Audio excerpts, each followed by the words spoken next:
Hello, and welcome to this technological journey. Tonight, we will slowly ease into stillness as we explore the evolution of computers, beginning with humanity's earliest attempts to calculate and store information. Imagine simple tally marks encoding numbers into stone, abacuses performing arithmetic through touch, and the Antikythera mechanism, using interlocking bronze gears to model celestial cycles like an ancient processor. As time flows forward, mathematical frameworks developed by Greek and Islamic scholars become the logic systems of their age, while medieval astronomical clocks operate like mechanical algorithms, repeating precise steps again and again. Moving gently onward, we encounter programmable automata, Charles Babbage's analytical engine, and Ada Lovelace's vision of machines following abstract instructions. The journey continues through punch cards, electromechanical relays, glowing vacuum tubes, shrinking transistors, and integrated circuits, until computation becomes nearly invisible. Finally, we arrive at the quiet frontier of quantum computing, where information exists in superposition and the future of processing unfolds in probabilities rather than certainties. If you enjoy these relaxing moments, please consider leaving a like, subscribing, or sharing your thoughts below. Your support is deeply appreciated and helps others find their way to this peaceful space. You can also turn on the notification so you don't miss any of our future journeys together. But for now, just breathe. Let your body relax, release any tension, and allow your mind to drift. Let's begin. Long before the hum of circuits or the glow of screens, humanity's earliest ancestors faced a problem both simple and profound: how to make sense of the world through numbers. The need was universal, born from the rhythms of survival. Hunters counted prey, gatherers tallied the ripening of fruits, and early communities sought to record agreements, debts, and seasonal cycles. The solution was humble, tactile, and yet deeply transformative: marks etched into bone, shells, or clay. A slender piece of bone, worn smooth by hand, could become a ledger. Incisions, each precise and deliberate, recorded a quantity, perhaps a herd of goats, or the days passed between moonrises. The act of marking was almost meditative, a rhythm bridging thought and action. Fingers traced grooves, eyes followed lines, and the mind began to map the abstract concept of number onto physical form. These tally marks, modest and unassuming, were the first tools that allowed humans to externalize thought, to see numbers as entities, not just as fleeting ideas. In Mesopotamia, this impulse evolved into clay tokens. Small, geometric shapes of baked earth represented specific items: a cone for a measure of grain, a sphere for a head of cattle. When enclosed within clay envelopes called bullae, these tokens became both accounting tools and early messages, a quiet system of communication across space and time. Archaeologists imagine the soft press of fingertips, shaping clay, the gentle tap of a reed stylus, inscribing a surface not yet hardened by fire. These simple acts were, in their own way, exercises in abstract reasoning, laying the groundwork for logical structures and patterned thought. Around the same time, in regions stretching from China to the Nile, counting beads and rudimentary abacuses began to appear. Each bead, sliding smoothly along a rod, represented a number, an idea made tangible. There is a rhythm in the movement, a cadence of motion that mirrors the pulse of thought itself. The beads are silent companions, guiding hands through sums and differences, offering a tactile path to understanding. In the soft lamplight of early homes, a parent might show a child the sequence, each calculation a gentle whisper of order amidst the complexity of daily life. These counting tools, simple yet profound, reveal the human mind's innate desire for precision. Even the earliest tally marks hint at abstraction, an understanding that a symbol can stand for a concept beyond the immediate, a precursor to logic and computation. In a world still largely shaped by survival and natural cycles, these innovations allowed humans to glimpse patterns, to see relationships between quantities, and to anticipate the future. The act of counting became both practical and poetic, a quiet dialogue with the unseen forces governing the natural world. Across deserts and river valleys, communities developed variations on the theme. The Sumerians pushed clay tokens further, eventually inscribing cuneiform symbols that could convey numerical and linguistic information alike.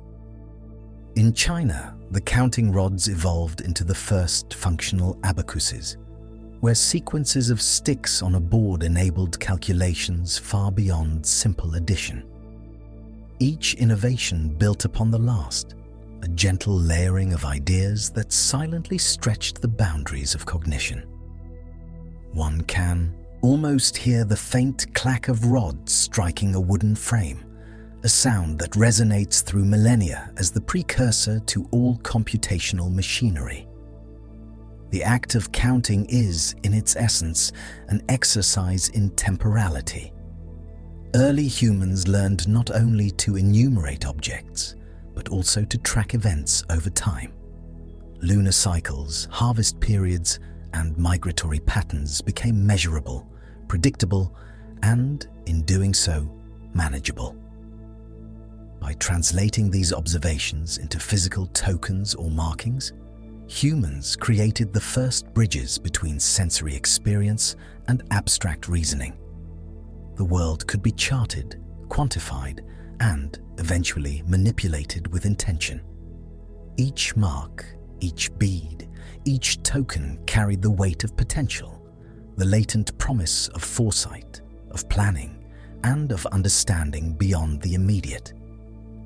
As the millennia unfolded, these humble beginnings seeded a continuum of innovation. A child tracing tally marks on bone is connected by invisible threads of thought to the engineers of modern computers, to the architects of algorithms and digital systems. The simplicity of the earliest counting tools belies their profound impact. They taught the mind to think in structured sequences, to hold multiple pieces of information in tandem, and to formalize processes into repeatable patterns. In doing so, they planted the conceptual seeds of all later computation. Even the physicality of early tools matters. A smooth clay token, warm from the sun, carries a presence that a number on a page does not. Sliding a bead along a rod engages muscles and attention simultaneously, embedding understanding into the body as well as the mind. Counting was not just intellectual, it was experiential. This interplay between tangible and abstract laid the foundation for centuries of mechanized calculation, long before gears and wheels would amplify human thought. The rhythm of the hand became the rhythm of the mind, a quiet resonance that would echo in workshops, laboratories, and offices. Across ages, across ancient landscapes, Mesopotamian plains, the banks of the Nile, and the fertile valleys of the Yellow River, communities quietly demanded more from their counting tools. As trade networks expanded, as societies became more complex, the need for precision grew. Tokens became symbols, symbols became written numerals, and rudimentary abacuses evolved into instruments capable of performing more intricate operations. The evolution is gradual, subtle, and deliberate. Each step a soft echo of human curiosity seeking structure in a complex world. And within this story, there is a poetic continuity. The counting tools of antiquity were not merely instruments. They were companions to thought, extensions of human intention, mediators between imagination and reality. In their quiet operation, they allowed the mind to extend, to reach beyond immediate perception, and to engage with abstract concepts. This dialogue between hand and mind, between object and idea, forms the essential prelude to all later computation.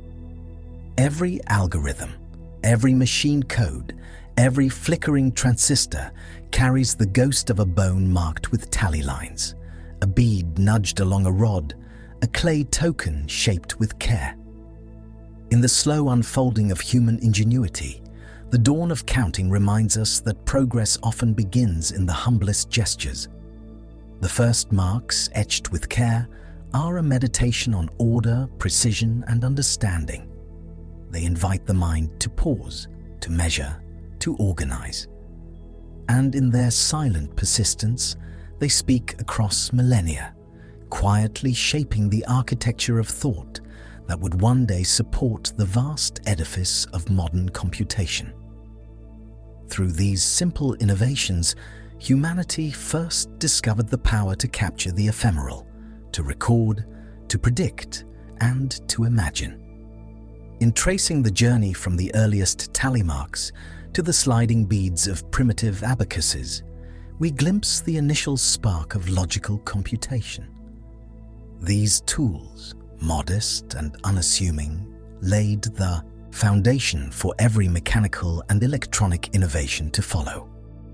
The story of counting is not just the story of numbers. It is the story of the human mind awakening to its own capacity to structure reality, to see patterns, and to anticipate outcomes.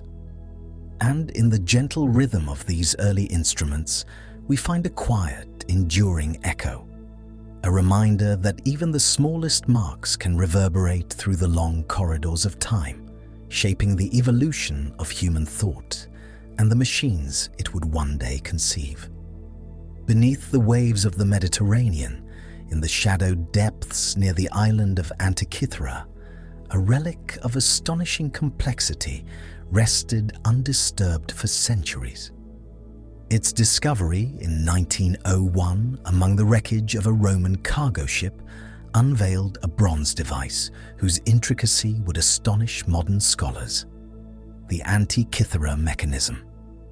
At first glance, it resembles a fragment of corroded metal, gears fused and encrusted. Yet beneath its surface lies a testament to the sophistication of ancient engineering and human curiosity. Constructed in the 2nd century BCE, this device functioned as an analog computer, capable of tracking the movements of celestial bodies, predicting eclipses, and aligning calendars. Its nearly 30 surviving bronze gears, each meticulously cut and carefully aligned, transformed abstract astronomical cycles into tangible, observable phenomena. Turning a small hand crank, a user could model the motion of the sun, moon, and 5 known planets, observing the slow, deliberate rhythm of celestial mechanics reproduced on a miniature scale. In a time long before electric motors or printed diagrams, this was an embodiment of precise calculation in the palm of the hand. The design reveals not just mechanical ingenuity, but a deep understanding of astronomy. The Greeks, through centuries of observation and geometric reasoning, had mapped planetary cycles and lunar phases with astonishing accuracy. This knowledge was encoded into a system of interlocking gears, whose teeth reflected ratios derived from careful calculation. For example, the Saros cycle, a period of approximately 18 years and 11 days that governs the repetition of eclipses, is represented within the mechanism, allowing users to anticipate events invisible to the naked eye.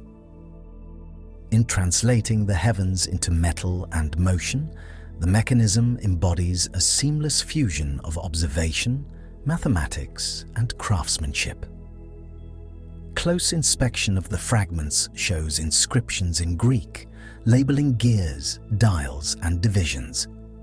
These markings served both as instructions and as interpretive guides, helping the user correlate gear rotations with lunar phases, calendar dates, and planetary positions. The Antikythera mechanism demonstrates that the desire to understand and predict the cosmos is far older than modern scientific instruments. It illustrates a continuity in human thought, a patient, methodical pursuit of order within the apparent chaos of the skies. Imagine a Greek scholar in a sunlit port, winding the hand crank of this delicate machine. Each rotation advances the motion of miniature spheres and pointers, translating invisible forces into visual, measurable patterns. The clink of bronze teeth meshes with the rhythm of thought, a meditative interaction between human and mechanism. Through this slow, deliberate process, observers could reconcile lunar months with solar years, calculate the timing of religious festivals, and anticipate eclipses months or years in advance. The Antikythera mechanism thus became both a scientific instrument and a cultural artifact, integrating technical mastery with societal necessity. The mechanics of the device are astonishingly intricate. Its differential gears, which allow the combination of two separate rotations into a single output, anticipate technologies that would not reappear for over a millennium. The arrangement of multiple dials, some tracking the metonic cycle of 19 years, others following the calypic cycle of 76 years, demonstrates a sophisticated understanding of periodicity. Every gear, every ratio embodies a calculation made by hand, scaled down into a physical simulation of the cosmos. This quiet, mechanical elegance exemplifies the Greeks' unique ability to merge abstraction with practicality. Beyond its technical brilliance, the Antikythera mechanism reveals the broader culture of knowledge in the ancient world. Astronomy was not merely an academic pursuit. It influenced agriculture, navigation, religion, and civic life. Predicting the timing of eclipses and seasonal cycles was essential for planting crops, organizing festivals, and marking celestial events with social significance. The mechanism is therefore a reflection of both intellectual rigor and practical necessity, a tool designed to align human activity with the rhythms of nature. Modern reconstructions of the device allow us to visualize its operation in remarkable detail. When assembled, the gears rotate smoothly, pointers trace arcs across dials, and inscriptions guide the eye along celestial paths. It is possible to follow the motion of the moon, noting its elliptical orbit and subtle variations in speed, a phenomenon known as the lunar anomaly. Similarly, the positions of the 5 planets visible to the naked eye, Mercury, Venus, Mars, Jupiter, and Saturn, are indicated with remarkable precision.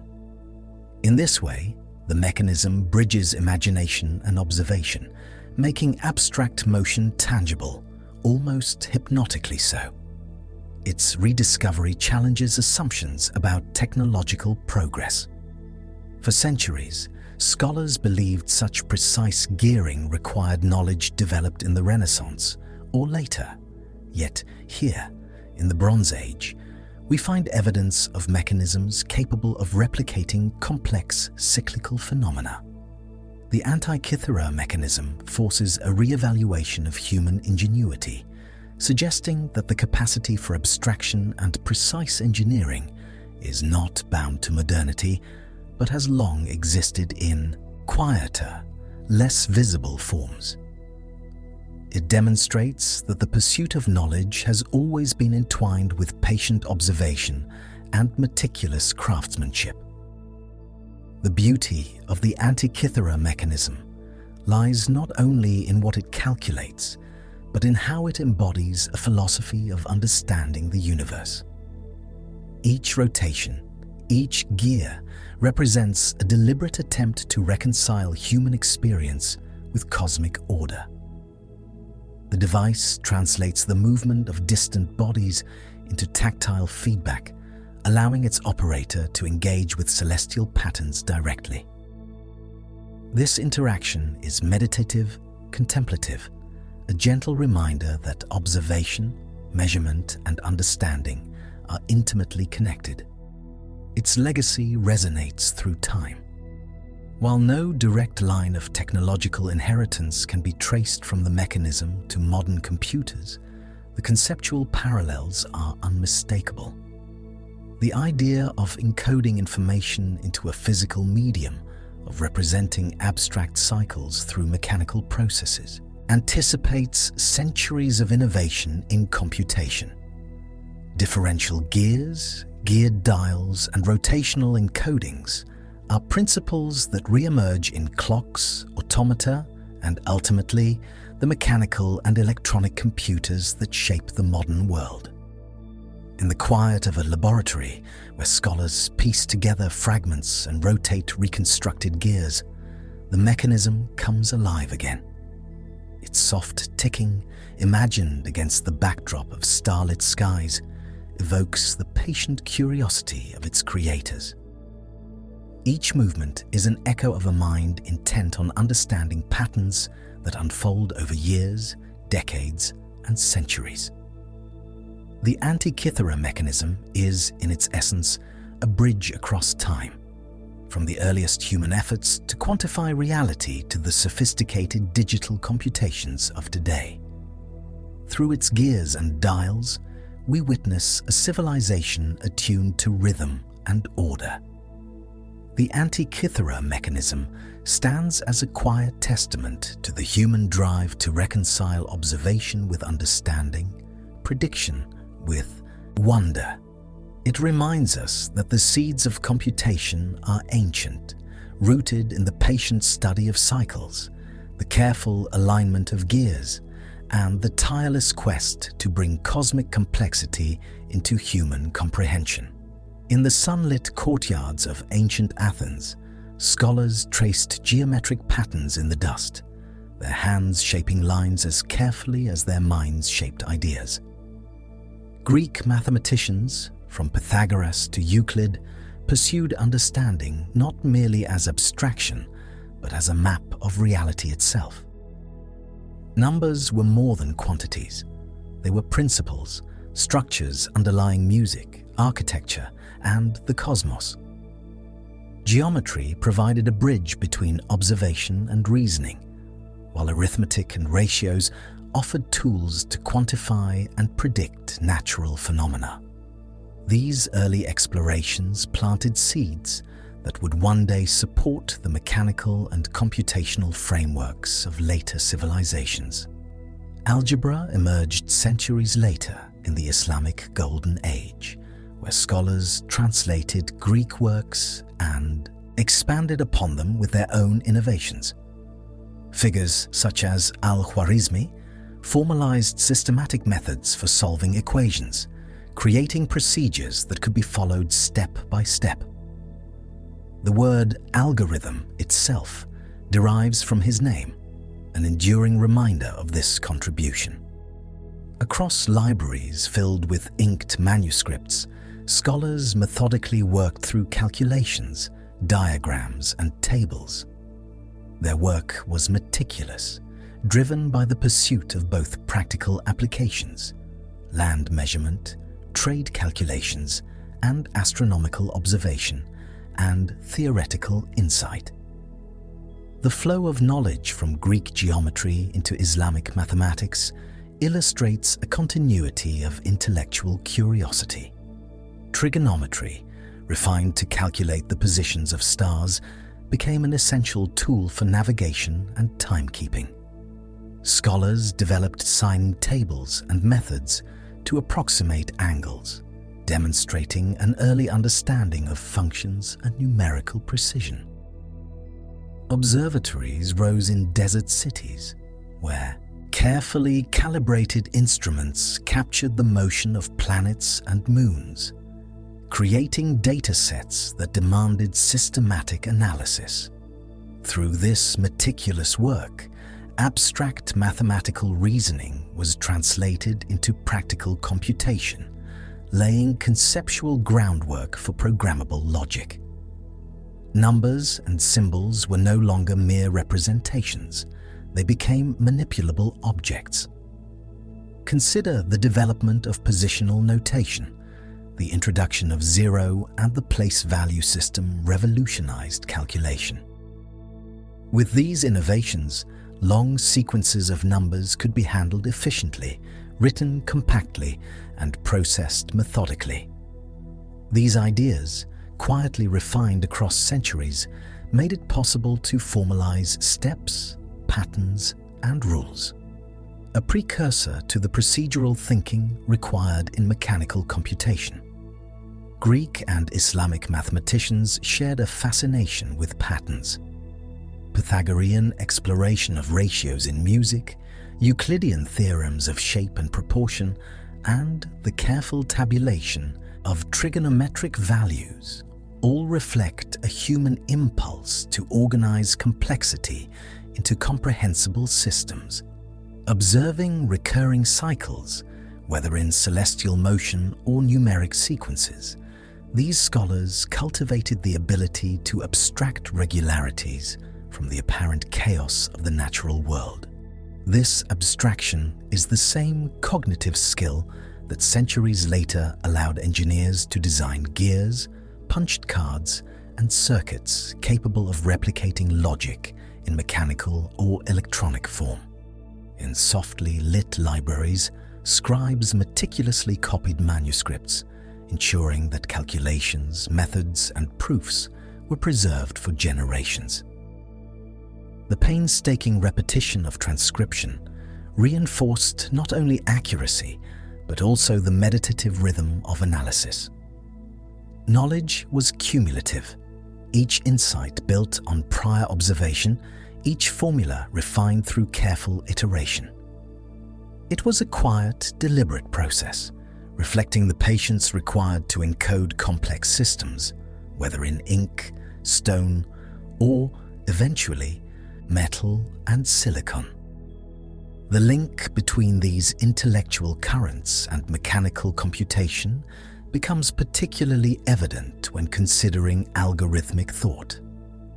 The stepwise methods of solving equations, constructing geometric proofs, or predicting astronomical positions are procedural in nature. They describe a sequence of operations leading from an initial state to a solution. These procedures, once formalized, could be translated into physical operations. The turning of gears in an Antikythera-style device, the movement of beads on an abacus, or centuries later, the input of punched cards into a mechanical tabulator. Mathematics, in this sense, was the language of computation before machines existed. Beyond the classroom and observatory, mathematics shaped the organization of society. Calendrical calculations, tax assessments, architectural measurements, and navigation relied on the accuracy and predictability provided by rigorous computation. The abstractions developed in Greece and the Islamic world were not isolated. They served tangible human needs, illustrating the deep connection between intellectual pursuit and practical application. Each refinement in arithmetic, algebra, or trigonometry extended the mind's capacity to model, predict, and manipulate its environment. By tracing these currents across time and space, we see the emergence of a conceptual foundation for computation. Mathematical reasoning evolved in parallel with mechanical ingenuity, each influencing the other. A scholar calculating planetary positions or solving quadratic equations was, in effect, rehearsing the logic that would later be instantiated in machines. The cumulative insight of centuries, the distillation of pattern, procedure, and abstraction, prepared the way for the more visible, tangible innovations that would follow in medieval and Renaissance Europe. Ultimately, the story of Greek and Islamic contributions is one of quiet accumulation, where human thought steadily formalized the structures underlying both nature and computation. From the chalked diagrams of Athens to the inked manuscripts of Baghdad, intellectual curiosity flowed like a river, converging toward methods and ideas that anticipated programmable systems. These centuries of careful observation, abstraction, and pattern recognition underscore that computation is not merely mechanical, but profoundly human, rooted in the patient cultivation of logic and reason. In the shadowed halls of Gothic cathedrals, sunlight filtered through stained glass, casting colored patterns across stone floors. Amid this solemn beauty, monumental clocks began to turn, their brass gears slowly advancing with meticulous precision. These astronomical clocks were not mere instruments of timekeeping. They were embodiments of computation, translating the motion of the heavens into human-readable form. Every cog and escapement represented centuries of accumulated knowledge, where mechanics met mathematics in a deliberate, measured dance. Constructed from the 14th century onward, these clocks often combined multiple functions. In addition to marking hours and minutes, they displayed the phases of the moon, the positions of planets, and the timing of liturgical festivals.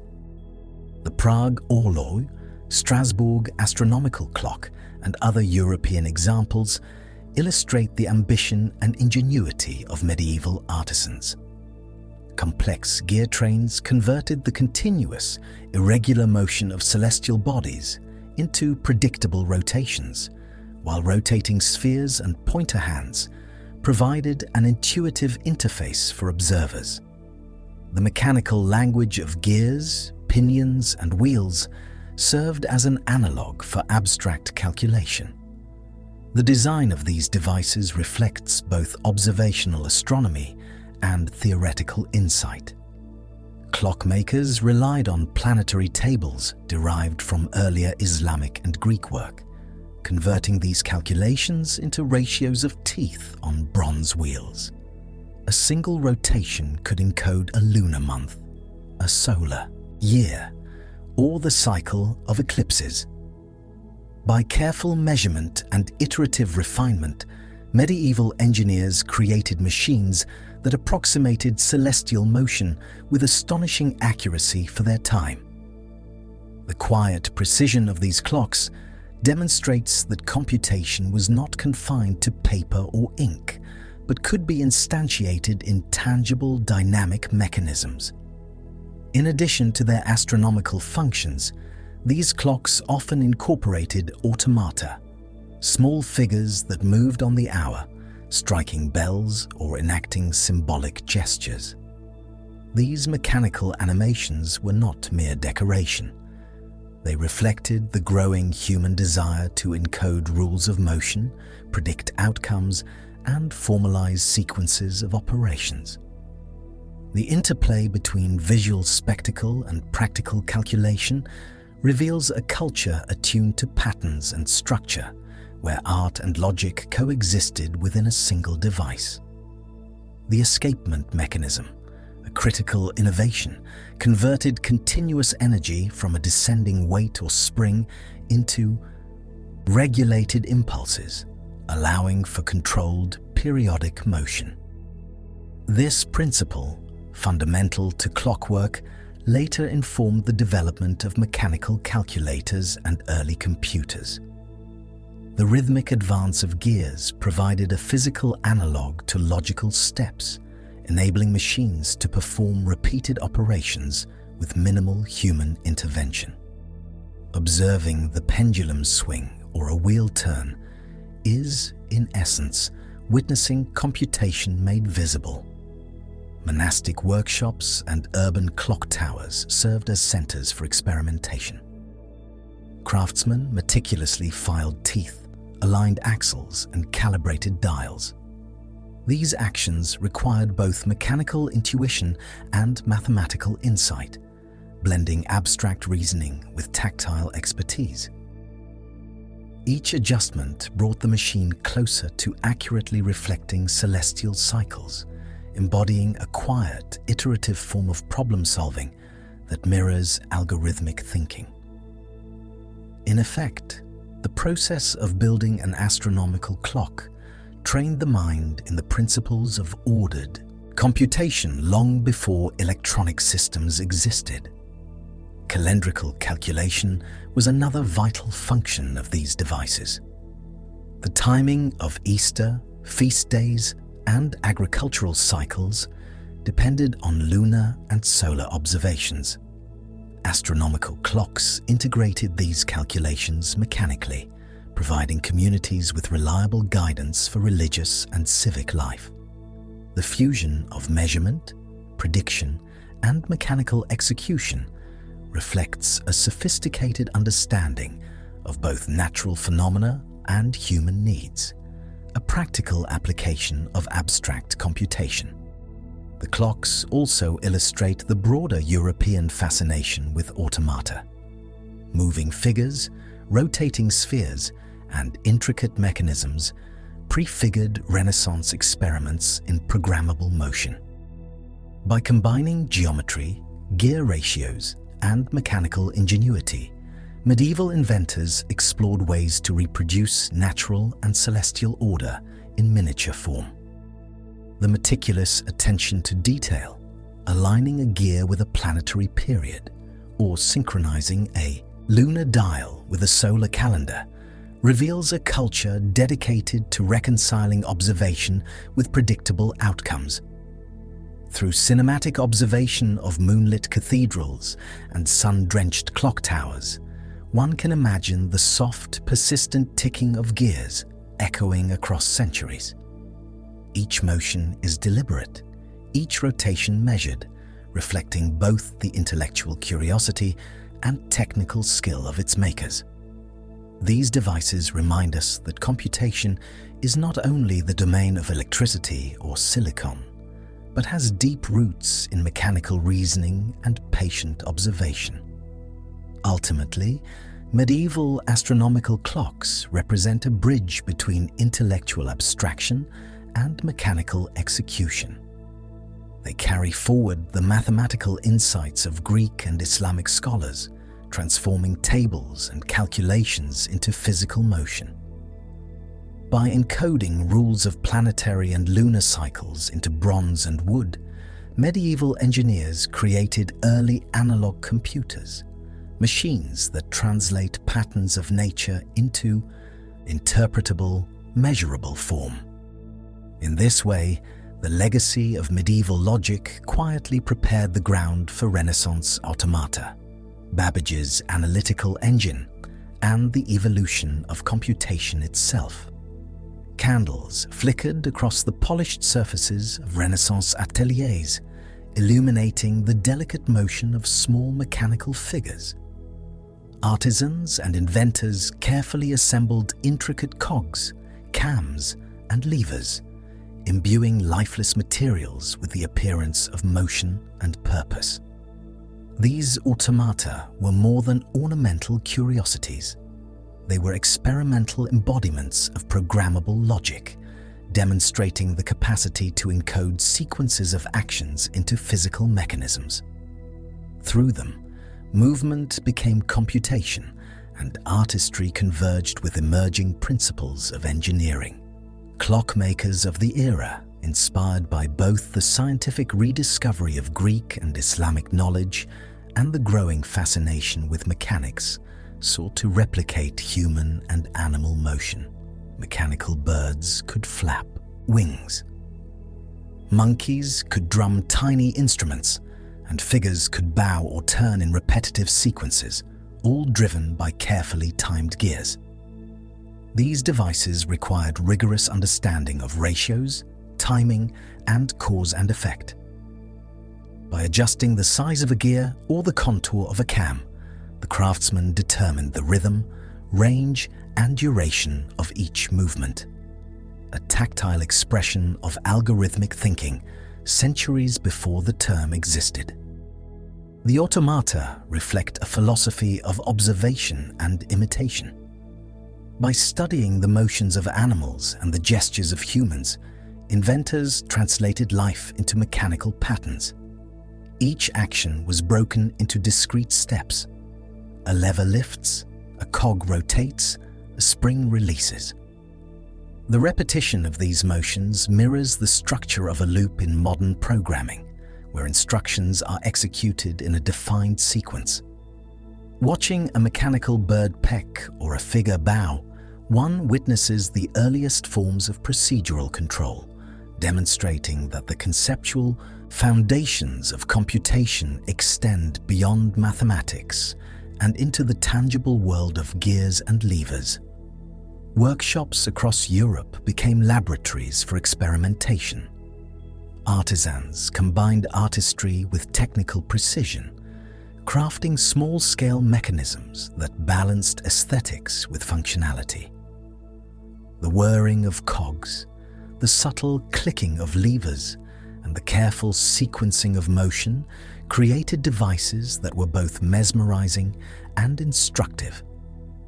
Through these mechanical systems, inventors explored timing, synchronization, and feedback, themes that would later underpin automated machinery and computational engines. These innovations were not purely decorative. Automata provided insights into motion, control, and predictability, offering a framework for understanding how complex sequences could be orchestrated mechanically. They exemplify a shift in thinking. Motion and action could be codified, repeated, and controlled without constant human intervention. In essence, Renaissance inventors were experimenting with the principles of programmable behavior, investigating how rules and sequences could be embedded in matter itself. In addition to individual mechanical figures, larger-scale automata appeared in clocks and public displays. Elaborate town clocks incorporated moving apostles, chimes, and miniature scenes that unfolded at precise intervals, combining spectacle with function. These devices married the logic of calculation with cultural expression, demonstrating that computation could be both practical and imaginative. Their operation required meticulous calibration, a careful understanding of timing ratios, and iterative refinement, skills that echo the work of future engineers designing mechanical calculators and early computers. The lineage from automata to computational machinery is subtle but significant. The careful decomposition of actions into sequences, the use of cams and gears to encode rules, and the iterative experimentation all foreshadowed mechanized computation. By translating thought into motion, Renaissance inventors explored the principles of algorithmic control in a tangible form. Observing the repetitive, precise movement of these mechanical figures, one can trace the conceptual continuity from artistic curiosity to the analytical engine of Charles Babbage, where instructions would eventually guide calculations instead of physical motions.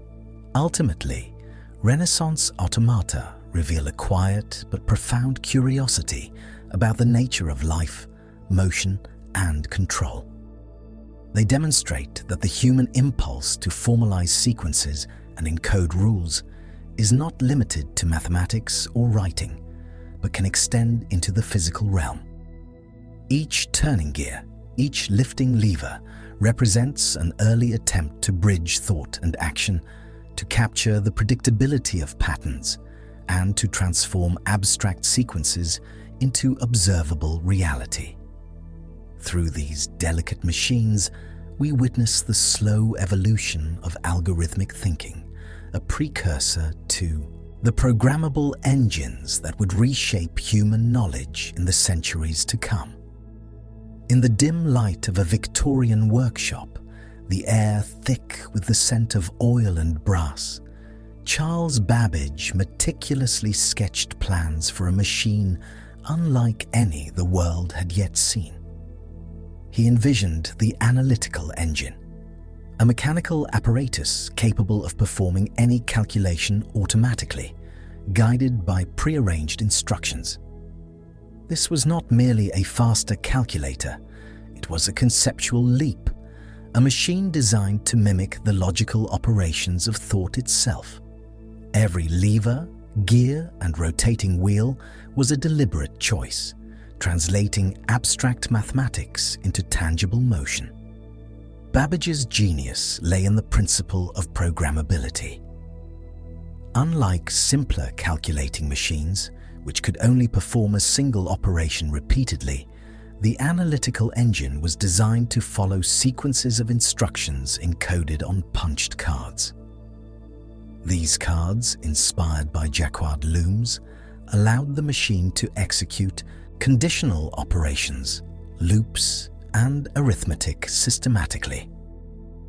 The concept of separating data from operation foreshadowed the modern architecture of computers, where instructions and information can be stored, retrieved, and manipulated independently. The engine's design was intricate. Its mill functioned as a central processing unit, performing addition, subtraction, multiplication, and division. Data held in the store awaited processing, ready to move along rotating axles and interlocking cogs. Each rotation of a wheel represented a precise mathematical operation, the culmination of careful ratios, tolerances, and sequences. Observing such a machine in motion would have been mesmerizing. An elegant choreography of brass components, each fulfilling its role in perfect synchrony, translating abstract logic into mechanical reality. Babbage anticipated concepts that remain fundamental in computing today. Conditional branching allowed the machine to make decisions based on intermediate results, and loops enabled repetitive processes without human intervention. Error-checking mechanisms were considered in advance, reflecting his understanding that computation, even when mechanical, requires rigorous control to produce reliable outcomes. Every aspect of the engine demonstrates a marriage of theoretical insight and practical engineering, embodying the quiet rigor necessary for precise operation. Beyond its technical design, the analytical engine represents a philosophical shift. Babbage viewed computation not as a mere tool for arithmetic, but as a means to free human intellect from tedious calculation, allowing minds to focus on higher reasoning and creative exploration. In this vision, the machine becomes a collaborator, extending cognitive capacity rather than simply a substitute for manual labor. The rhythmic turning of gears thus mirrors the rhythm of thought itself, a continuous interplay of logic, anticipation, and precision. Construction of the engine was a monumental challenge. Victorian metalworking, though advanced, struggled to achieve the tolerances required for such a device.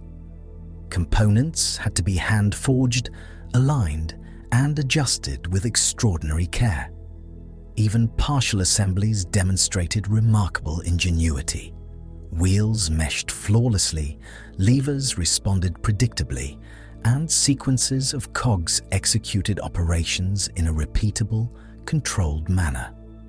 Each successful trial underscored the machine's potential, revealing the mechanical embodiment of algorithmic thinking centuries in the making. The analytical engine also influenced contemporary collaborators, most notably Ada Lovelace, who recognized its capacity to go beyond number crunching. Babbage's meticulous documentation and theoretical foresight allowed others to imagine the machine as a universal engine for logic, capable of manipulating symbols and producing results across a wide spectrum of domains. The collaboration between Babbage and Lovelace illustrates the human dimension of computation, where insight, imagination, and mechanical design intersect. Ultimately, the analytical engine stands as a bridge between centuries of mechanical exploration and the electronic age that would follow. Its principles echo the careful decomposition of action found in abacuses, automata, and astronomical clocks, now formalized into a machine designed for universal computation. Each interlocking cog represents not only a mathematical operation, but also the patient, methodical pursuit of understanding, a testament to the enduring human desire to transform thought into structured, repeatable action. Babbage's dream quietly reminds us that computation is both a mechanical art and a logical discipline, and that the evolution of machines is inseparable from the evolution of human intellect. In the quiet glow of a candlelit study, Ada Lovelace bent over sheets of paper filled with elegant, looping script. Her mind moved seamlessly between abstraction and precision, translating Babbage's mechanical designs into sequences of logical steps. Unlike many contemporaries, she saw the analytical engine not merely as a calculating device, but as a vessel for creativity, a machine capable of executing a structured set of instructions to produce meaningful, potentially limitless results. Her vision extended far beyond arithmetic, imagining a world where computation could manipulate symbols, create music, or explore patterns in ways previously confined to human thought. Lovelace's first published algorithm, intended for execution by the analytical engine, formalized a process for calculating Bernoulli numbers. This algorithm was a careful decomposition of a complex mathematical problem into discrete, repeatable steps, demonstrating a clear understanding of procedural logic. Each instruction accounted for sequencing, conditional operations, and iteration, reflecting a conceptual leap. She was not merely solving a problem, but encoding the rules of solution into a mechanical framework. The algorithm exemplifies early software thinking, where the machine executes operations autonomously, guided by an external blueprint. Her insights extended to the broader potential of computation.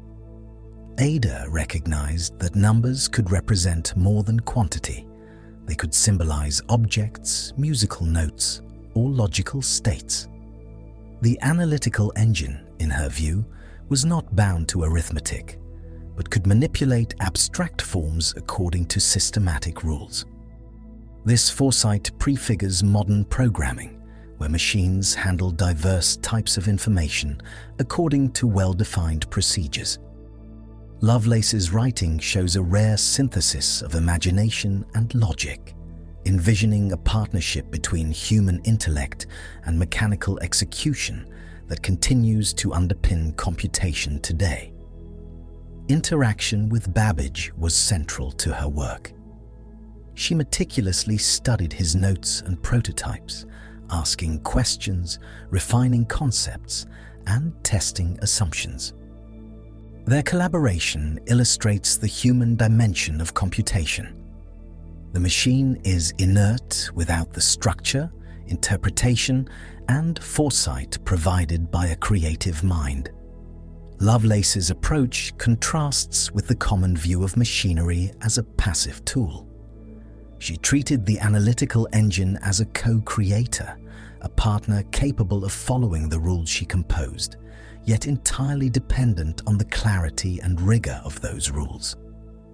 The environment in which she worked, libraries filled with mathematical treatises, candlelit drawing rooms, and quiet workshops, shaped her methodical approach.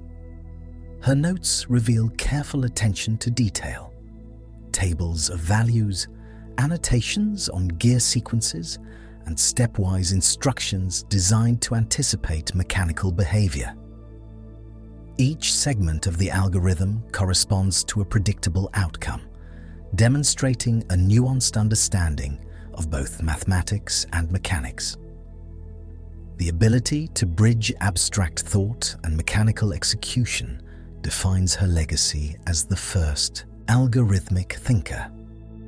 Lovelace's work also introduced the concept of loops and repetition, anticipating one of the foundational structures of programming. By identifying patterns within calculations, she demonstrated that sequences could be reused, modified, or extended systematically. This principle lies at the heart of modern computer science. Complex operations can be broken into modular units that machines follow reliably, freeing human cognition for higher-level reasoning and creative exploration. Beyond the technical, Lovelace envisioned the transformative implications of computation. She speculated that machines might one day create music or art, foreshadowing artificial intelligence, digital media, and algorithmic creativity. Her writings suggest a philosophical understanding. Computation is not simply a mechanical process, but a means to extend human imagination, capturing patterns and possibilities beyond immediate perception. In this sense, her mind was both analytic and visionary, seeing not only what the machine could do, but what it could represent for human potential. By encoding the first algorithm and articulating the broader significance of mechanical computation, Ada Lovelace bridges the analytical engine with future generations of programmable machines. Her work demonstrates that computation is a dialogue between human thought and structured execution, a careful choreography of logic, creativity, and mechanical precision. In tracing this lineage, one observes how a single mind could extend centuries of mechanical experimentation into the conceptual foundations of software, establishing principles that endure in every modern algorithm, programming language, and digital system. The rhythmic clatter of punched cards filled the air in early 20th century offices, transforming labor-intensive calculation into a mechanized process. These rectangular sheets of stiff paper carried encoded information, each hole representing a discrete instruction or data point. Machines designed to read these cards, tabulators, sorters, and calculators, extended human cognitive capacity, executing operations that would have taken teams of clerks weeks to complete manually.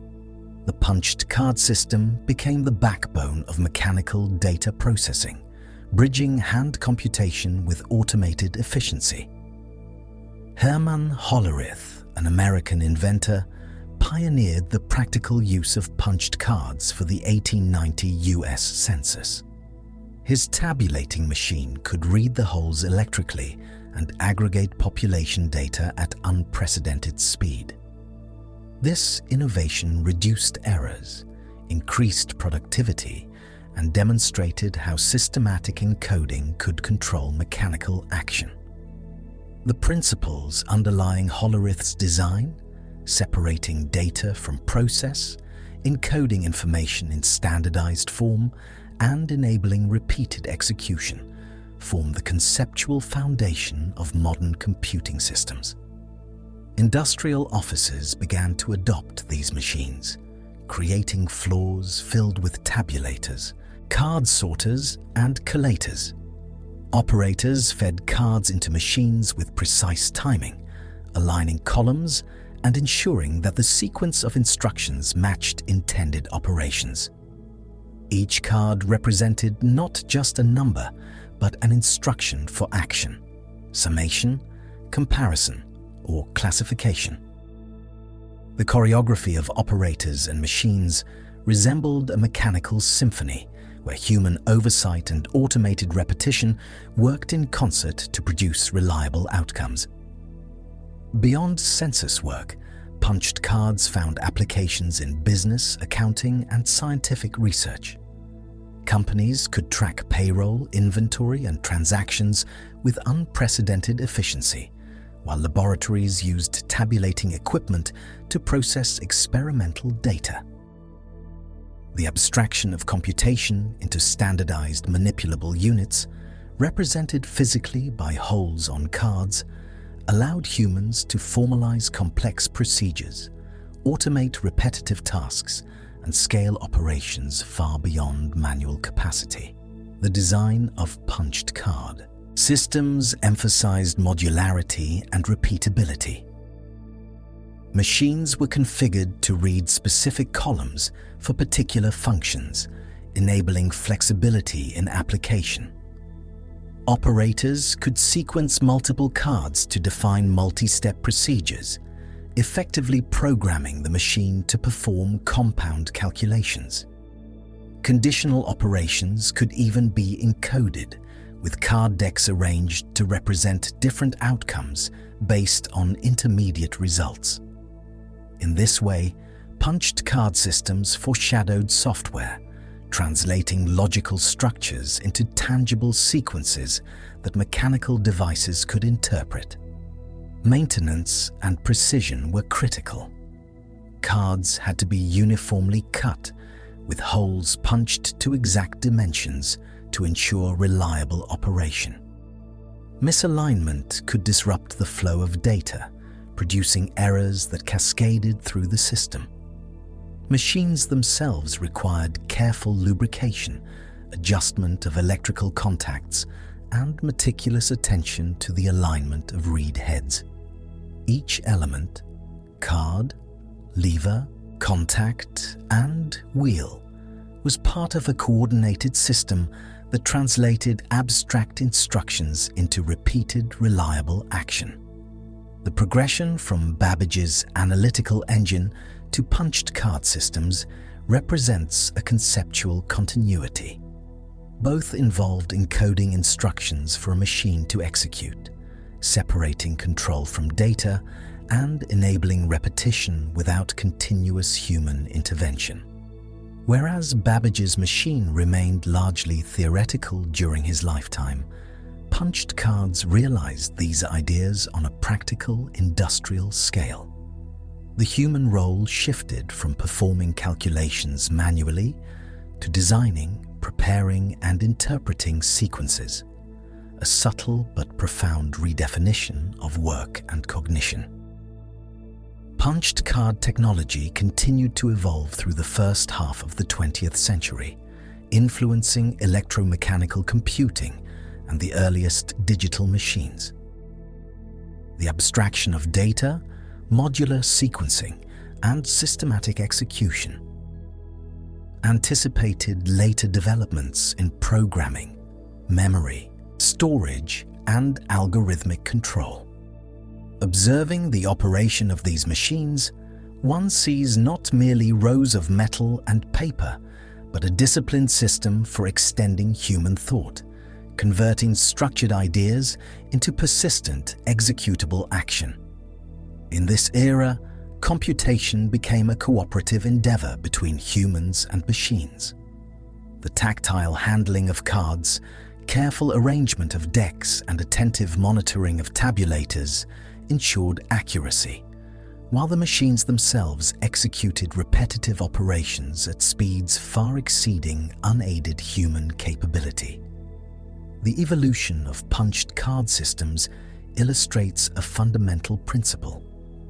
The translation of rules and data into manipulable physical forms allows for amplification of intellect, a theme that echoes from Babbage and Lovelace to the electronic computers that would soon follow. The early decades of the 20th century introduced electricity into the world of computation, transforming mechanical machines into hybrid devices that combined relays, gears, and switches.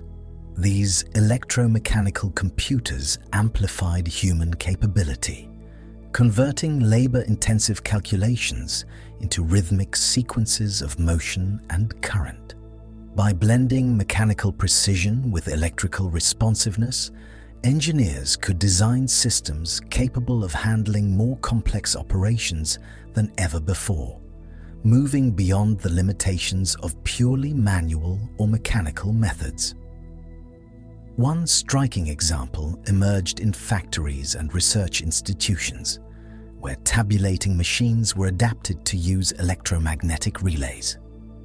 The machines could process data, perform arithmetic operations, and even execute branching instructions, guided by control panels and punched cards.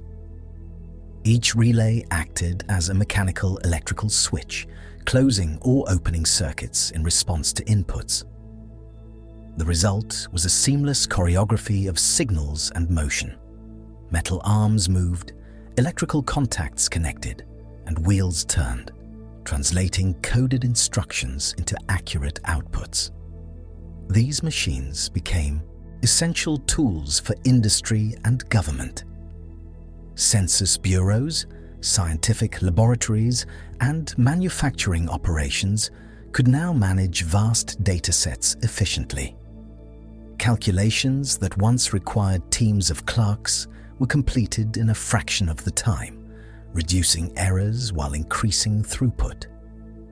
The human role evolved into designing sequences, overseeing machine operation, and interpreting results, highlighting a fundamental principle.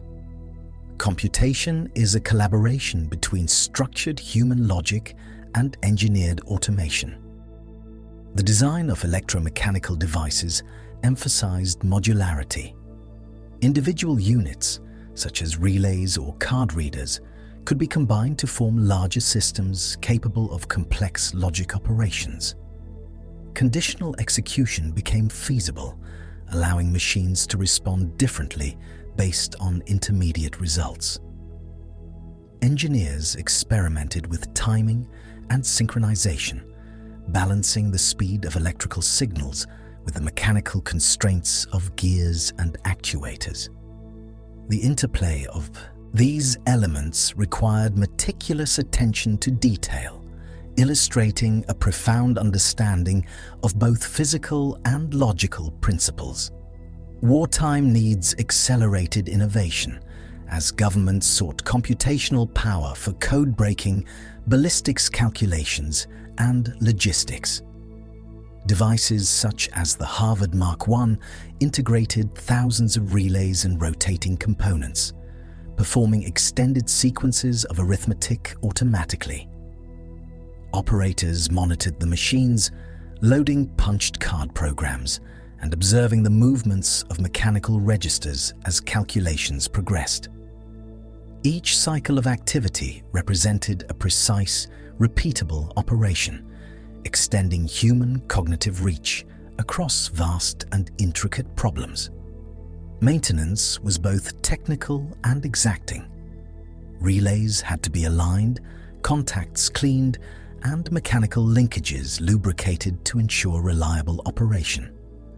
Any misalignment could propagate errors, emphasizing the importance of precision in hybrid systems. These machines demanded not only conceptual understanding, but also hands-on skill, blending engineering, logic, and practical ingenuity.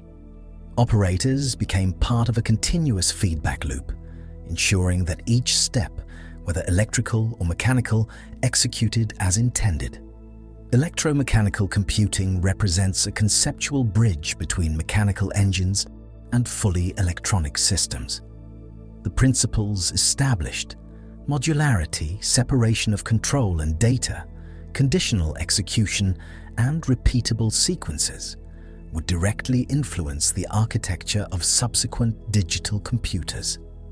Engineers learned to harness the interplay of electricity and mechanics, creating machines capable of performing thousands of calculations with reliability previously unattainable by hand. Observing these machines in operation, one notices the contrast between their deliberate pace and their transformative effect. The hum of relays, the rotation of wheels, and the movement of actuators create a rhythm that translates human instructions into extended computation. These early systems illustrate that computation is not merely arithmetic. It is a structured process that converts rules into reproducible action, laying the groundwork for the transition to vacuum tube and electronic machines in the coming decades. In essence, electromechanical computing reflects an era of experimentation and amplification. Humans devised systems that could extend mental work into physical processes, integrating mechanical engineering, electrical innovation, and logical foresight. The machines themselves became instruments of discipline and precision, demonstrating that even with the constraints of the era, complex problem-solving could be automated. This period marks a crucial phase in the continuum of computing history, connecting the theoretical visions of Babbage and Lovelace with the rapid technological advancements that would define the mid-20th century. The glow of vacuum tubes transformed laboratories into luminous theaters of computation. Encased in glass, these cylindrical devices conducted electrons through vacuumed chambers, amplifying electrical signals and switching currents at unprecedented speeds.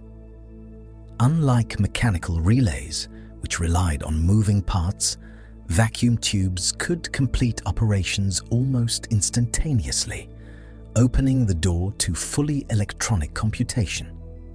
Their introduction marked a decisive shift. Machines were no longer constrained by gears and levers, but could perform sequences of calculations with a speed and reliability previously unimaginable. Early computers such as ENIAC and Colossus embodied this transformation. Rows upon rows of tubes flickered like artificial stars, each one a tiny gate controlling the flow of information. The machines processed numerical data, decrypted messages, and executed complex arithmetic operations far beyond human capacity.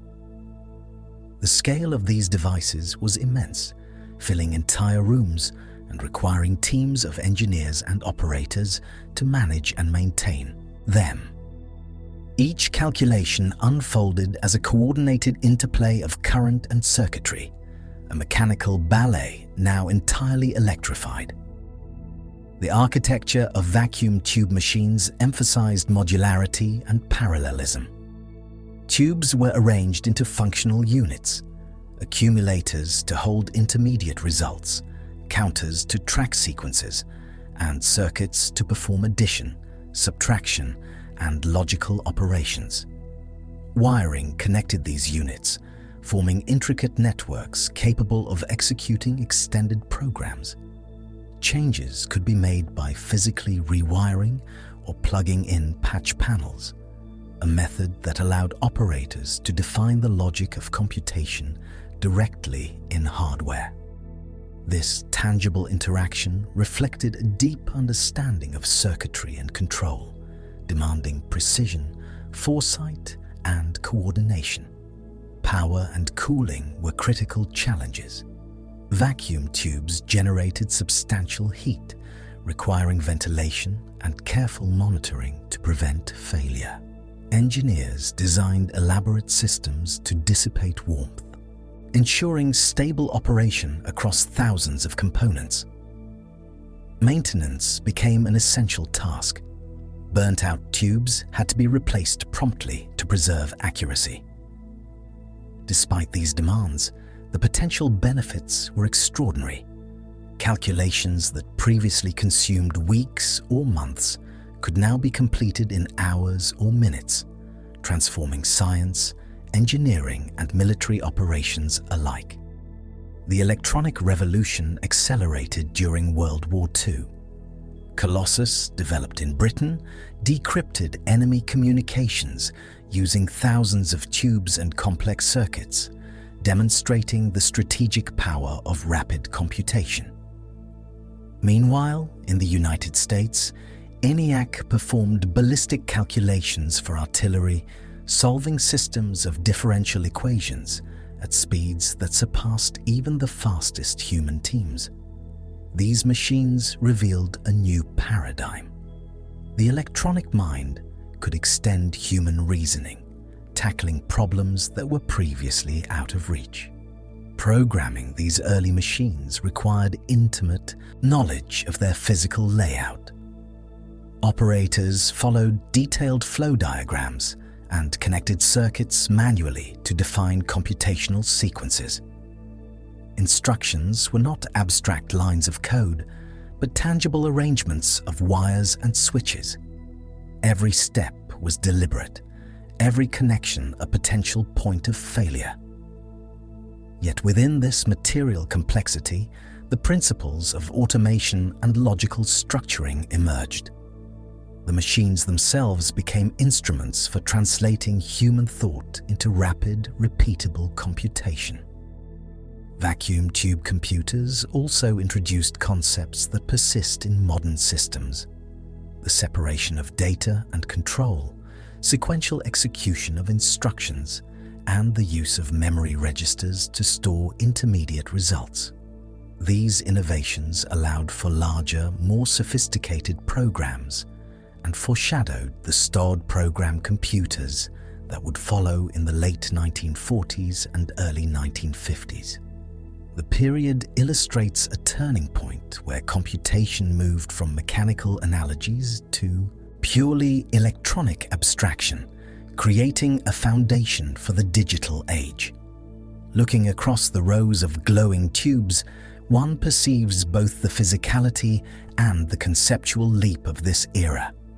Each filament, each circuit, each pulse of electricity represents a controlled transformation of information, a tangible embodiment of human ingenuity.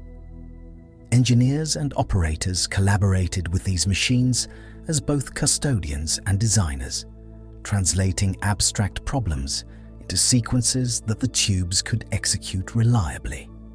The era of vacuum tube computing demonstrates how electrical phenomena, harnessed with foresight and discipline, opened possibilities far beyond the mechanical and laid the groundwork for the miniaturized electronics that dominate contemporary computation. The invention of the transistor marked a turning point in the history of computation, replacing fragile, power-hungry vacuum tubes with solid-state switches that were small, durable, and energy-efficient. Developed in 1947 by John Bardeen, Walter Brattain, and William Shockley at Bell Labs. The transistor could amplify electrical signals and switch currents without relying on delicate filaments or vacuum chambers. This breakthrough allowed computers to shrink in physical size while dramatically increasing speed, reliability, and operational flexibility. Transistors operate by controlling the flow of electrons through semiconductor materials, most commonly silicon. Unlike vacuum tubes, which generated heat and required continuous monitoring, transistors remained stable under prolonged operation and consumed far less energy. This made them ideal for scaling computation into new domains.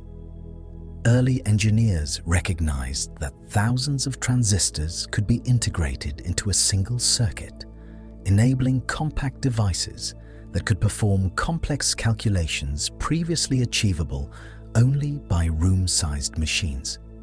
The practical application of transistors began in the 1950s and 1960s when computers transitioned from bulky, vacuum tube designs to smaller, faster models. The IBM 1401, for instance, incorporated transistors to replace tubes in key logic circuits, reducing power requirements and cooling needs.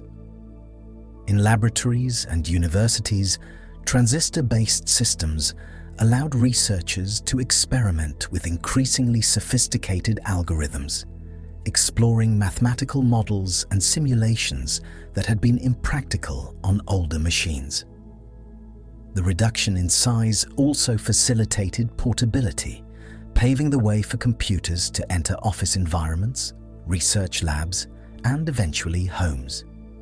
Manufacturing transistors required a mastery of materials science. Silicon had to be purified, doped with precise quantities of other elements, and etched to form junctions that controlled electron flow. Engineers developed photolithography techniques to define intricate patterns, creating the building blocks of logic circuits.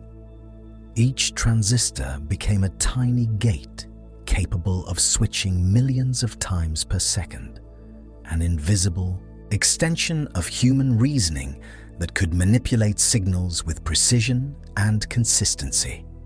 The cumulative effect was transformative.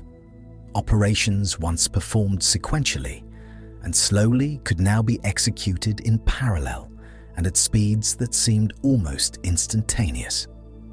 Transistor technology also introduced the concept of modular logic design. Circuits could be combined into higher-order units, such as adders, counters, and memory elements, allowing engineers to construct more complex computing architectures. The principles established, binary switching, amplification, and cascading logic, remain central to modern electronics. Programs could now run on systems that were physically smaller, more reliable, and easier to maintain than their vacuum tube predecessors, creating a foundation for the rapid expansion of computational capability in subsequent decades. The transition to transistor-based systems reshaped the role of the operator and the engineer. With machines no longer prone to constant mechanical failure or overheating, attention shifted toward designing effective logic, optimizing memory use, and developing efficient workflows. Human ingenuity became increasingly focused on abstraction rather than manual intervention, a trend that would continue with integrated circuits and software-driven computation. The interplay of electrical design and logical structure exemplified a new era in which machines became partners in thought rather than merely tools for calculation. The ripple effects extended beyond scientific computation. Businesses adopted transistorized systems for accounting, inventory, and administrative tasks, while universities explored modeling physical phenomena and performing complex simulations. In each case, the enhanced speed, stability, and scalability of transistor-based machines expanded the range of human activity, allowing problems that had once seemed insurmountable to be tackled systematically and efficiently. Transistors became the silent engines behind an accelerating technological landscape, enabling innovation in both industry and research. By the late 1960s, transistor miniaturization had reached a level where multiple switches could be incorporated into single chips, foreshadowing the development of integrated circuits. The conceptual shift was profound. Computation could now exist on a scale invisible to the naked eye, yet exerting immense influence over processes, systems, and decision-making. The transition from bulky, fragile vacuum tubes to nimble, resilient transistors represents a moment when the physical limitations of machinery were overcome, allowing human imagination to extend computation into new dimensions. Looking back, the significance of the transistor lies not only in its efficiency or durability, but also in its role as a catalyst for the digital revolution. By enabling smaller, faster, and more reliable machines, transistors bridged the gap between electromechanical computation and the highly integrated, software-driven world that would follow. They demonstrated that computation is not constrained by size or material, but by the principles of logic, design, and control. The introduction of transistors transformed electronics into a medium where human thought could be amplified exponentially, setting the stage for personal computing, networking, and the digital innovations that define contemporary life. The evolution from discrete transistors to integrated circuits transformed the landscape of computing, ushering in a new era of miniaturization, efficiency, and scalability. During the late 1950s and early 1960s, engineers discovered that by fabricating multiple transistors, resistors, and capacitors onto a single slice of silicon, they could create compact circuits capable of performing complex operations with remarkable speed.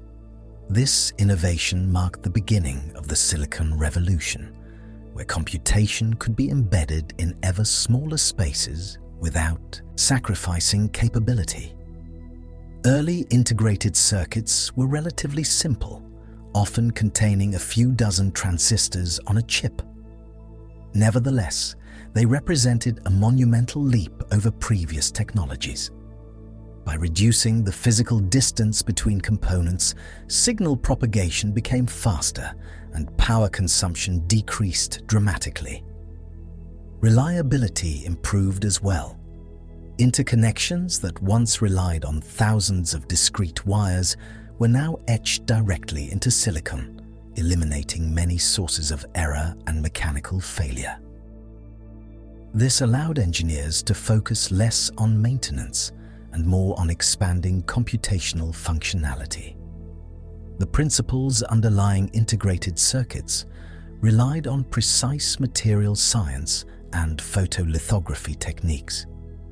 Engineers applied light-sensitive chemicals to polished silicon wafers, exposing patterns that defined the pathways for electrical signals. Each chip was then subjected to processes such as doping, etching, and layering, creating a three-dimensional network of transistors and conductive traces. The result was a microscopic architecture capable of switching, storing, and routing electrical signals with astonishing precision. From these small chips, entire systems could be constructed, demonstrating the profound power of scaling computation down to molecular dimensions. In laboratories across the United States and Europe, the first integrated circuits were used in military applications, including missile guidance systems and communications equipment. The reduced size and increased reliability of ICs made them ideal for environments where space, weight, and energy efficiency were critical. Simultaneously, commercial enterprises recognized the potential for integrated circuits to revolutionize data processing, paving the way for the emergence of smaller, faster, and more accessible computers for business, research, and eventually personal use. The development of integrated circuits also accelerated the design of modular computing architecture. Engineers began organizing chips into functional units, such as arithmetic logic units, memory modules, and input-output controllers. These modules could be interconnected, forming increasingly sophisticated computing systems. This modularity enabled scalability, allowing machines to handle larger datasets, perform more complex calculations, and support emerging software innovations. Conceptually, the approach laid the foundation for modern computing, where systems are assembled from discrete functional units governed by layered instructions and protocols. As transistor density increased, Moore's law, observed by Gordon Moore in 1965, predicted that the number of transistors on a chip would double approximately every 2 years. This insight became a guiding principle for the industry, driving exponential growth in computational power while simultaneously reducing costs and physical footprint. Integrated circuits became the engines of the digital age, allowing machines to operate faster, consume less energy, and execute ever more sophisticated algorithms. The implications extended far beyond hardware, shaping software design, systems engineering, and the possibilities for digital innovation across multiple sectors. The emergence of ICs catalyzed the development of personal computing and the broader electronics industry. By the late 1960s and early 1970s, companies such as Intel and Fairchild Semiconductor were producing microprocessors, single chips containing complete central processing units. These devices condensed the logic of entire computers into spaces smaller than a postage stamp, enabling the proliferation of calculators, embedded systems, and eventually desktop computers. The transition from room-sized mainframes to portable, efficient, and affordable machines illustrates how integrated circuits transformed computation from a specialized industrial endeavor into a universal tool accessible to individuals and organizations alike. Integrated circuits also revolutionized reliability and maintenance practices. With thousands or even millions of transistors combined on a single wafer, traditional concerns of wiring errors, mechanical wear, and heat dissipation were mitigated through design and fabrication control. Chips could operate continuously for months or years without degradation, reducing operational costs and expanding the range of possible applications. Engineers could now design systems with greater confidence, focusing on optimizing performance, memory management, and algorithmic efficiency rather than troubleshooting hardware failures. Beyond technical advantages, the Silicon Revolution reshaped global industry and culture. The proliferation of integrated circuits led to new forms of communication, entertainment, and information processing. Early innovations in computing, from word processing to data management, became more accessible, altering the ways people worked, learned, and interacted. Laboratories, offices, and homes began to feature compact computers capable of executing operations that had once required entire rooms of mechanical and electromechanical machinery. The integration of silicon chips into everyday tools marked a turning point where computation shifted from industrial curiosity to a pervasive element of human life. The conceptual leap enabled by integrated circuits also encouraged experimentation with parallel processing and memory hierarchies. By coordinating multiple chips, engineers could design systems that executed simultaneous operations, a precursor to modern multi-core processors. Memory management evolved with the introduction of dynamic random access memory and read-only memory, devices embedded directly on silicon, enabling faster retrieval and storage of data. Each advance demonstrated that miniaturization was not merely about physical compactness, but about enhancing logical and operational sophistication within ever smaller footprints. The broader lesson of integrated circuits lies in their embodiment of human ingenuity. Abstract principles of logic, control, and information could be translated into tangible, scalable, and reproducible structures. From the first photolithography patterns to contemporary multi-core processors, the progression illustrates how material science, electrical engineering, and computational theory converge to redefine possibility. Silicon became a canvas upon which human thought could be encoded, amplified, and applied with unprecedented efficiency, creating a continuum from mechanical computation to the digital ecosystems that dominate modern life. In retrospect, the integration of transistors onto silicon chips represents a decisive inflection point in the history of computing. It made computation smaller, faster, more reliable, and widely accessible, bridging the gap between the era of large-scale machines and the contemporary age of personal, networked, and embedded devices. By establishing methods for high-density electronic design and scalable architecture, integrated circuits paved the way for the explosion of technological innovation that would characterize the late 20th century and beyond, laying the foundation for the interconnected, software-driven world we inhabit today. The 1970s marked the emergence of computers designed not solely for specialized laboratories or corporate data centers, but for the individual user. Advances in integrated circuits and microprocessor design enabled the creation of machines compact enough to fit on a desktop, yet powerful enough to perform calculations that once required entire floors of mainframes. These early personal computers transformed the relationship between humans and technology, making computation an accessible, tangible tool for learning, creativity, and productivity. In 1975, the Altair 8800 introduced the concept of a kit-based computer that hobbyists could assemble at home.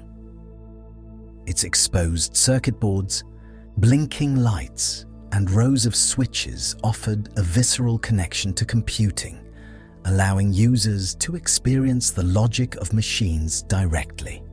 Programming was performed through inputting binary sequences or toggling switches, a method that required patience, precision, and understanding. For many, the Altair was more than a tool. It was a gateway into the emerging digital landscape, inviting experimentation and fostering an early community of enthusiasts who would define the culture of personal computing. Soon, companies such as Apple, Commodore, and Tandy began producing machines that combined power, affordability, and usability. The Apple II, introduced in 1977, featured color graphics, expandable memory, and a user-friendly interface, demonstrating that computers could be both practical and approachable. Educational institutions began incorporating these machines into classrooms, teaching programming, mathematics, and digital literacy in ways previously impossible. The spread of personal computers encouraged individuals to engage with computation not only as a means of performing calculations, but as a platform for creativity, exploration, and problem-solving. The development of software played a critical role in expanding the utility of personal computers. Early programming languages such as BASIC provided an accessible entry point for beginners, while simultaneously enabling complex applications for professionals.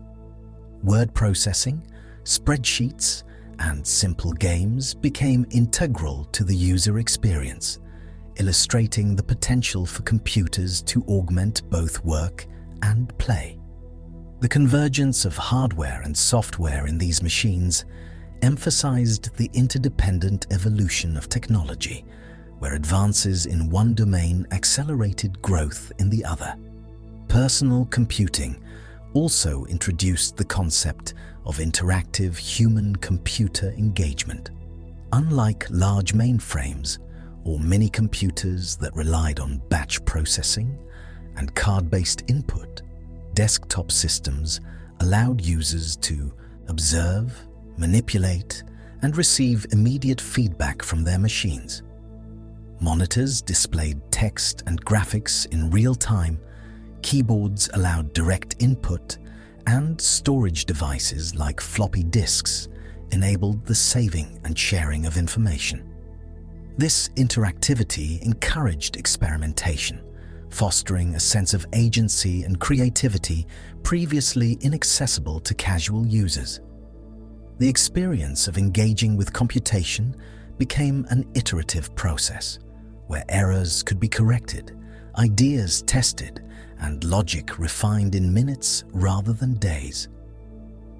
The proliferation of personal computers also stimulated the growth of programming communities and knowledge sharing. Bulletin board systems, newsletters, and user groups created forums where enthusiasts exchanged code, tips, and innovations.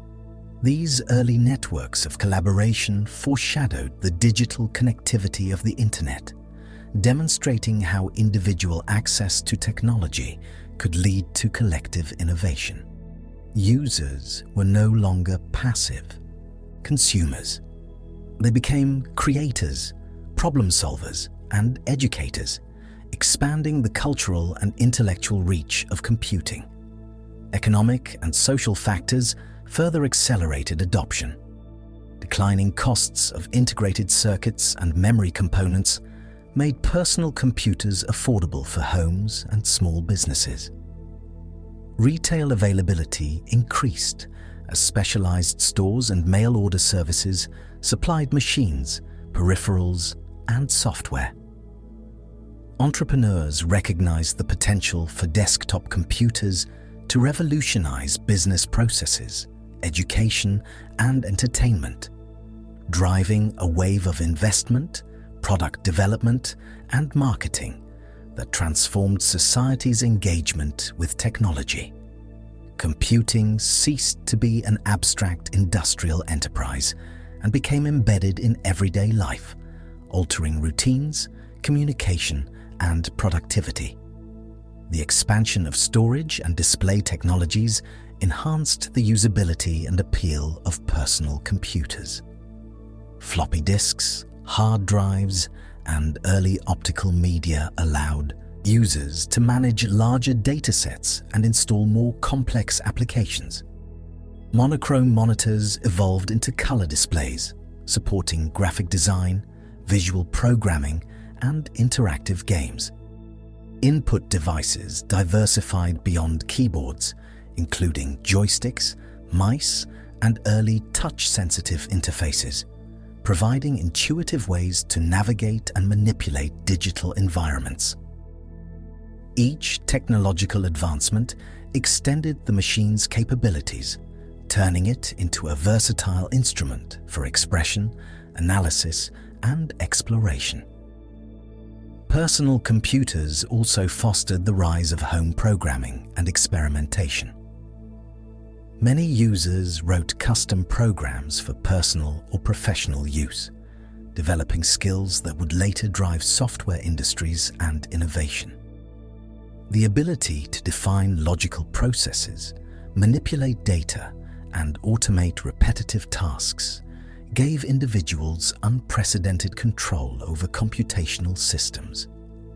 Unlike the centralized mainframes of previous decades, these machines offered a platform for iterative learning and creative problem-solving, where each user could explore the principles of computation on their own terms. By the early 1980s, the IBM PC standardized hardware and software conventions, accelerating the spread of personal computing into businesses and homes. Its open architecture encouraged third-party development, leading to an explosion of compatible software, peripherals, and accessories. This standardization facilitated interoperability, making computers more functional, versatile, and reliable. The combination of accessible hardware, standardized platforms, and expanding software libraries cemented personal computers as integral tools for work, study, and leisure, embedding them into the fabric of daily life. The rise of personal computing represents a fundamental shift in the scale, scope, and perception of technology. Computation was no longer confined to specialized laboratories or military applications. It became a medium through which individuals could amplify thought, create, and communicate. Each keyboard stroke, screen interaction, and program executed demonstrated the progression from mechanical and electronic computation to a human-centered experience, where accessibility, usability, and creativity defined the machine's value. Personal computers laid the foundation for networked systems, digital collaboration, and the software-driven societies of the late 20th and early 21st centuries. Reflecting on this period, the most significant achievement was the democratization of computation. Personal computers transformed what it meant to interact with machines, turning abstract logic and electronic circuits into tools that anyone could use, learn from, and expand. The era bridged the gap between large-scale industrial computing and the interconnected, software-rich environment that would soon emerge, setting the stage for networked intelligence, the rise of the Internet, and the evolution of human-computer collaboration in ways that continue to shape modern life. As personal computers became widespread, a new technological frontier emerged, connecting these machines into a global network. The late 20th century witnessed the evolution of the Internet, transforming isolated devices into nodes within a vast digital ecosystem. Early experiments in networking, such as ARPANET, demonstrated that computers could exchange data over long distances using standardized protocols. What began as a military and research initiative rapidly expanded into an infrastructure capable of linking universities, businesses, and eventually homes, allowing information to flow in ways never before possible. Data transmission relied on protocols such as TCP/IP, which provided a reliable framework for routing information across multiple interconnected networks. These protocols ensured that messages, files, and commands could traverse diverse paths while maintaining integrity, enabling the formation of a cohesive global system. Packet switching technology, which divided information into discrete units for efficient routing, underpinned this innovation, allowing networks to operate with resilience even when individual nodes failed. The architecture fostered redundancy and scalability, laying the foundation for the modern Internet. Email, one of the earliest widely adopted networked applications, fundamentally changed communication. Messages that once required days or weeks to reach distant recipients could now be delivered in seconds. File transfer protocols allowed researchers and engineers to share large datasets across continents, accelerating collaboration in fields ranging from physics to business analytics. Online forums, bulletin boards, and early chat systems cultivated digital communities, fostering exchange of ideas, problem-solving, and peer learning. Users began to experience computers not only as individual tools, but as gateways to a shared intellectual and social space. The 1990s brought a transformative expansion with the development of the World Wide Web. Tim Berners-Lee's invention of hypertext and the HTTP protocol allowed content to be linked seamlessly, creating a navigable universe of text, images, and eventually multimedia. Web browsers provided intuitive interfaces, enabling people with little technical knowledge to access, explore, and contribute to this networked environment. Information, once confined to print, servers, or proprietary systems, became universally discoverable, searchable, and shareable. The web reshaped education, commerce, entertainment, and governance, establishing a global infrastructure for knowledge and interaction. Commercialization of the Internet accelerated its adoption. Internet service providers brought connectivity to homes and offices, while search engines and directories helped users navigate the rapidly expanding digital landscape. E-commerce platforms emerged, enabling transactions across borders and time zones, creating new markets and business models. At the same time, online communities flourished, spanning hobbyist groups, professional networks, and social platforms. The Internet became a dynamic, interactive medium, transforming human behavior, cultural exchange, and the flow of information on an unprecedented scale. Networking innovations also extended to infrastructure. Fiber optic cables, satellite links, and wireless connections facilitated high-speed communication, reducing latency and enabling real-time interaction. Data centers and server farms emerged as centralized repositories and processing hubs, managing immense volumes of traffic while ensuring reliability and redundancy. Cloud computing introduced the concept of remotely accessible computational resources, allowing individuals and organizations to harness processing power, storage, and software without direct ownership of physical hardware.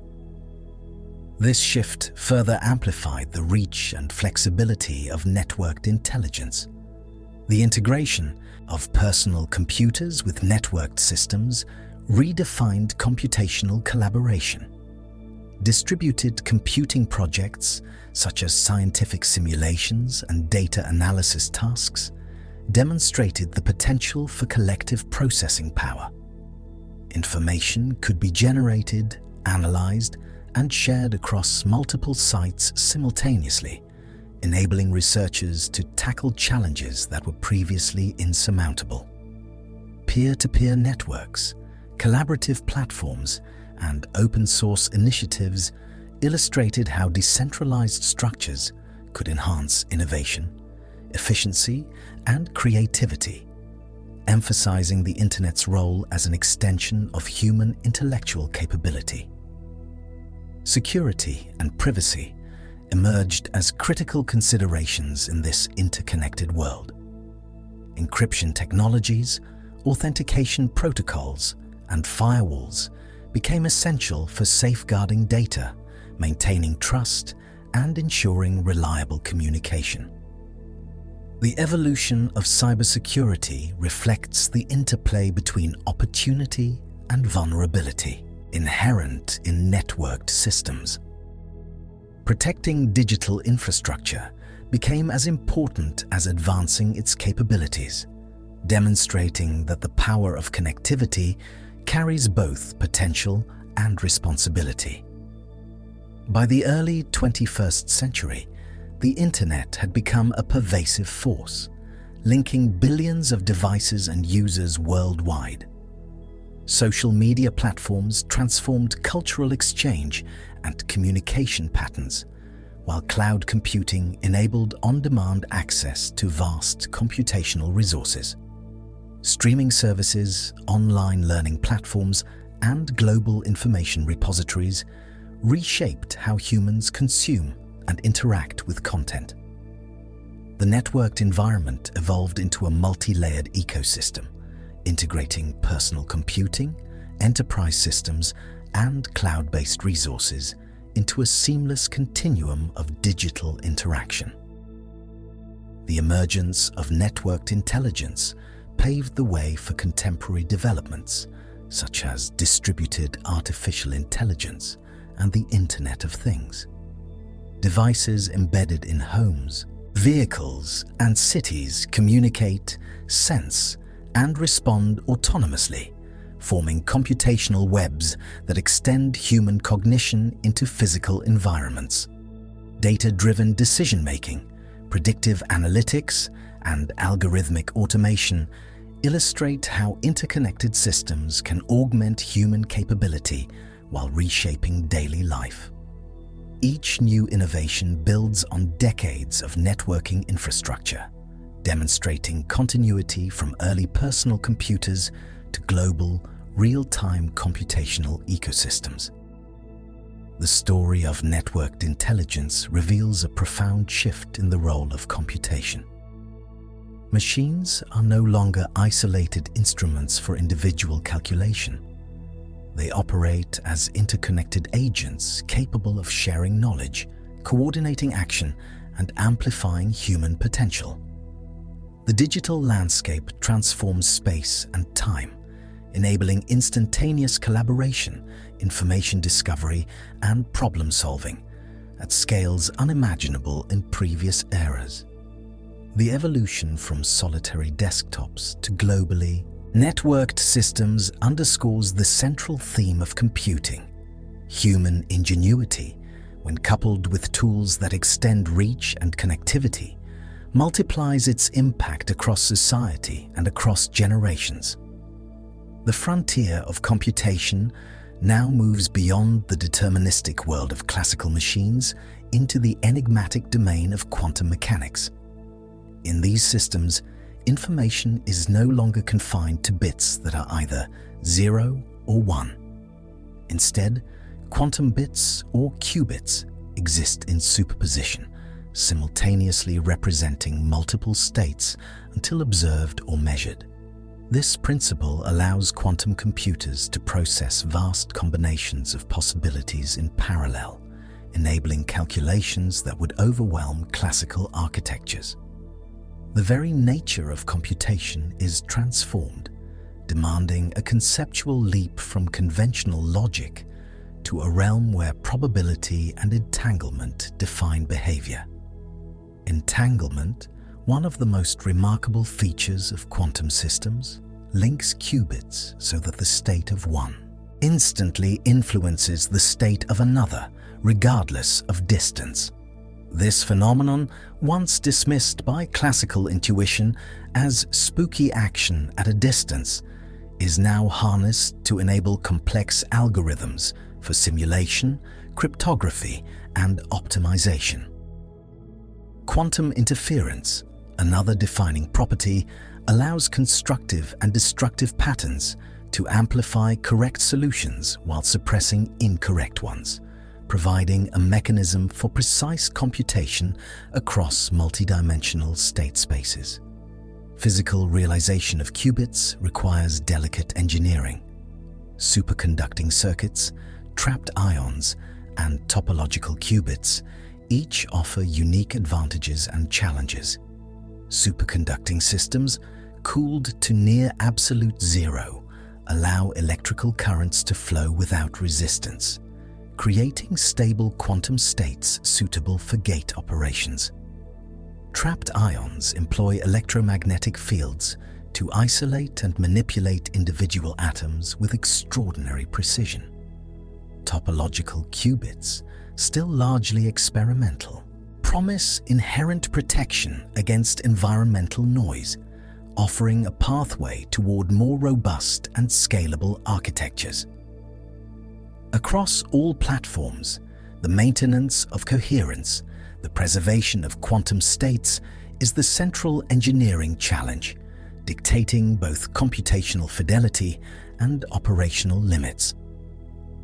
Quantum algorithms exploit these properties in ways unimaginable for classical systems. Shor's algorithm, for instance, efficiently factors large integers, threatening classical encryption schemes and opening avenues for new cryptographic protocols. Grover's algorithm accelerates database searches, demonstrating quadratic speed-ups over classical methods. More generally, quantum simulation allows scientists to model molecular and physical systems with unprecedented accuracy, predicting chemical reactions, material properties, and fundamental particle interactions. These capabilities illustrate the profound implications of computation when redefined by quantum principles. The Circuitsystem development of quantum computing is deeply interdisciplinary, bridging physics, computer science, mathematics, and engineering. Researchers design error-correcting codes to mitigate decoherence, formulate algorithms to exploit superposition, and construct hardware capable of maintaining fragile states. The field demands conceptual creativity and experimental precision, with every advancement measured against the inherent uncertainty and probabilistic nature of quantum phenomena. The interplay between theory and implementation shapes both understanding and capability, reflecting the unique challenges of computing at the smallest scales of reality. Quantum computing also transforms our perspective on information itself. Unlike classical bits, which carry definite observable values, qubits exist in a continuum of possibilities, where measurement collapses the system into one outcome. This conceptual shift redefines computation not as a sequence of deterministic steps, but as a process of managing and extracting information from probabilistic states. Algorithms are designed to manipulate amplitudes, engineer interference patterns, and exploit entanglement to reach solutions that would be inaccessible to conventional machines. In this sense, quantum computing represents not only a technological advance, but a philosophical expansion of what it means to calculate. Recent progress demonstrates tangible steps toward practical quantum advantage. Prototype devices with dozens of entangled qubits have performed tasks that, while simple, exceed the brute force capabilities of classical supercomputers. Cloud-based quantum platforms now allow researchers worldwide to experiment with quantum circuits, bridging the gap between laboratory research and accessible exploration. Governments, universities, and corporations invest heavily in scaling qubit counts, improving coherence times, and developing hybrid architectures that combine classical and quantum resources for optimal performance. Each incremental advance pushes the boundary of what is computationally achievable. The trajectory from ancient tally marks to transistors and integrated circuits culminates in this leap into quantum realms. Human curiosity, extending across millennia, has driven computation from the tangible manipulation of objects to the abstract orchestration of physical states invisible to the naked eye. In embracing superposition, entanglement, and interference, the human mind continues its pursuit of understanding and extending intelligence, transforming not only how we compute, but what computation can reveal about the universe. The horizon of quantum computing remains largely uncharted, yet the potential is immense, hinting at a future where the distinction between thought, machine, and natural law grows ever more fluid, and where the evolution of computation mirrors the unfolding complexity of reality itself. As our journey through the evolution of computers, from ancient gears to quantum futures, gently powers down, allow yourself to sink deeper into relaxation. Let the idea of calculations completing, processes idling, and systems resting guide your mind into stillness. The long progression from mechanical logic to electronic circuits and quantum states can now fade into a soft background hum, steady and reassuring. Let the gentle sensations of peace and calmness envelop your body and mind. Feel your thoughts gradually clearing, your muscles loosening, and your breath flowing naturally and effortlessly. Rest here, fully supported in this safe and serene space. If you enjoyed this relaxing moment, please consider leaving a like, subscribing, or sharing your thoughts below. Your support is deeply appreciated and helps others find their way to this peaceful space. You can also turn on the notification so you don't miss any of our future journeys together. But for now, let your body relax, release any tension, and allow your mind to drift. Good night and sleep well.